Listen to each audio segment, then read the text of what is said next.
Hello viewers, இன்னைக்கு நம்ம பார்க்க போறது One Piece episode 488 part 1.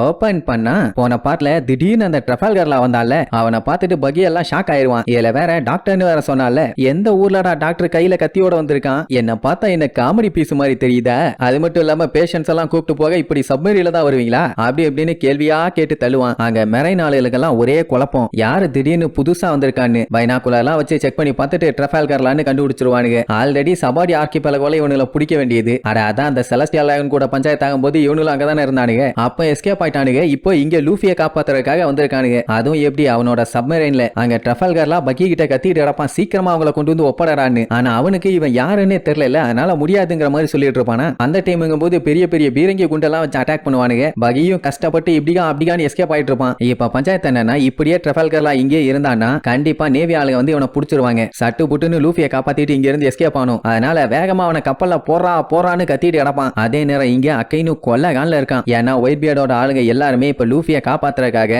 Again கூட சண்டை போடுறதுக்காக அவங்க ஆயுதத்தெல்லாம் எடுத்துக்கிட்டு வெறிகுண்ட வேங்கையா நின்றுட்டு இருக்காங்க. அகைனுக்கு நல்லாவே தெரியுது இவனுல எதிர்த்து போகணும்னா கண்டிப்பா டைம் ஆகும், அதுக்குள்ள அவன் எஸ்கேப் ஆயிடுவான்னு. அதனால நைஸா பேசி பாப்பான். என்னன்னா, நீங்க எல்லாம் எவ்வளவு ஜென்யூனான பைரட்ஸுங்க, ஆனா நீங்க இப்ப காப்பாத்த ட்ரை பண்றது யாரு தெரியுமா, ஒரு கேவலமான கிரிமினலோட பையன், அதுவும் அவன் ரெவல்யூஷனரி ஆர்மியை சேர்ந்தவன். அவன் எல்லாம் நம்பவே நம்பாதீங்க, அவன் ரொம்ப மோசம். அது மட்டும் இல்லாம நீங்க பண்றது எல்லாமே ஜஸ்டிஸ்க்கு எதிரான வேலைன்னு சொல்லுவான். அவங்க கிட்ட எந்த ஒரு இம்ப்ரூவ்மெண்ட்டுமே இருக்காதா, சரி ரைட்டு இனி அடிச்சு காலி பண்ணிட்டு போனாதான் வேலைக்கு ஆகும்னு சொல்லி அவனோட லாவாவை டிராகனா மாத்தி அட்டாக் பண்ணுவான். உடனே இவங்க எல்லாம் ஒன்னா சேர்ந்து காட்டுத்தனமா அட்டாக் பண்ணுவாங்க. மார்க்கோ எல்லாம் தெளிவா சொல்லிடுவான், என்ன ஆனாலும் சரி ஏசோட தம்பி மேல ஒரு விரல் கூட நாங்க பட விட மாட்டோம்டா, முடிஞ்சா எங்களை தாண்டி போடான்னு சொல்லி உயிரை ஊருக்கு கூட ரெடி ஆயிட்டாங்க. இங்க பார்த்தா இன்னொரு ட்விஸ்ட் என்னன்னா, மறுபடியும் அண்டர் கிரவுண்ட்ல ஒரு டனலை ஓபன் பண்ணி விட்டு ஒயிட் பியர்டோட ஆளுகளை அடிக்கிறதுக்கு ஒரு குரூப்பும் பிளாக் பியர்டோட ஆளுகளையும் அவனையும் காலி பண்றதுக்கு இன்னொரு குரூப்பையும் அனுப்பி விடுவாங்க. என்ன இத்தனை பேர் திபுன்னு வரானுங்கன்னு அவனுக்கு என்ன பண்றதுன்னு தெரியல. மெரைன் ஆளுகளுக்கே ஷாக்கு, நம்ம கிட்ட பேக்கப்க்கு இவ்வளவு பேர் இருக்காங்களான்னு. அப்ப கண்டிப்பா இவங்க எல்லாத்தையும் காலி பண்ணிடலான்னு ஒரு கான்பிடென்ட்டே வந்துருச்சு. அதே நேரம் சென்கோக்கு பிளாக் பியர்ட போட்டு தோவன்னு துவச்சு எடுத்துட்டு இருப்பான். இங்க கோபியால சுத்தமா முடியல, பயங்கரமா தலையெல்லாம் சுத்துது. அங்கேயே முட்டி போட்டு முக்குன்னு முக்கிட்டு இருப்பான். எல்மப்போ தான் என்ன ஆச்சுடா, ஏதாச்சும் பஞ்சாயத்தா,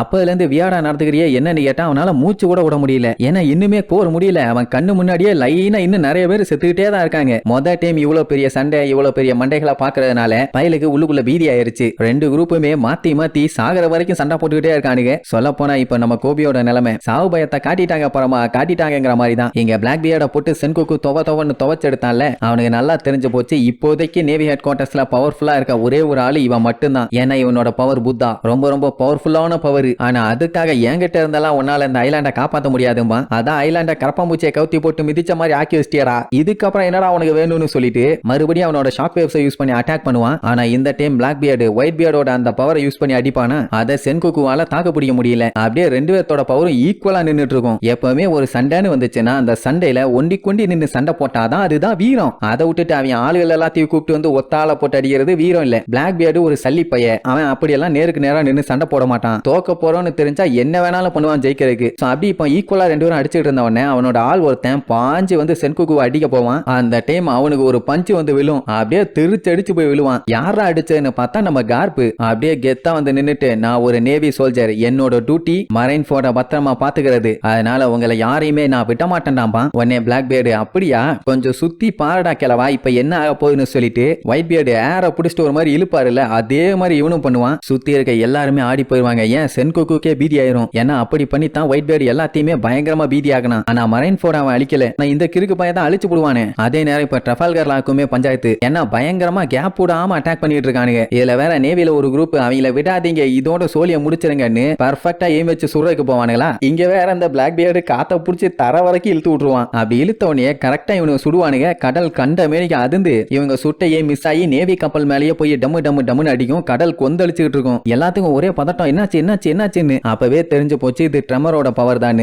ஏன்னா இதுக்கு முன்னாடி அந்த அட்டாக்கை யூஸ் பண்ணி தான் அங்க இருக்க பில்டிங்ஸ் எல்லாத்தையுமே காலி பண்ணான். ஆனா இப்ப வந்திருக்க அதிர்வு இதுக்கு முன்னாடி இருந்ததை விட பயங்கர பவர்ஃபுல்லா இருக்குது. என்ன தெரியலையேன்னு சொல்லிட்டு எல்லாம் பதறுவாங்க. அந்த பிளாக் பியர்டு விழுந்து சிரிச்சுட்டு இருப்பான். அதுக்கப்புறம் அப்படியே அந்த இடத்த காட்டுறாங்க. கண்ணா பின்னான்னு கொலாப்ஸ் ஆகி அப்படியே ஓஷன் மொத்தத்திலயும் கட்டிங்கா விழுந்து அது பாட்டுக்கு மேல கீழன்னு ஏறிட்டு இருக்கும். 0 டிகிரியில போயிட்டு இருந்த கப்பல்லாம் இப்ப 90 டிகிரியில டிராவல் ஆயிட்டு இருக்குது. இதுல வேற ஒரு கப்பல் வந்து இன்னொரு கப்பல்ல இடிக்க எல்லா இடமும் கண்ணா பின்னான்னு கண்டமாயிட்டு இருக்குது. இவ்வளவு பஞ்சாயத்து போயிட்டு இருக்குது. இதை யாரு பண்றா எதுக்கு பண்றான்னு கூட அந்த அகைனு பார்க்காம லூஃபிய போட்டு தலாம விட மாட்டேன்னு வெறி கொண்டு கத்திட்டு இருப்பான். அவனை வந்து தடுத்து நிப்பானுங்க.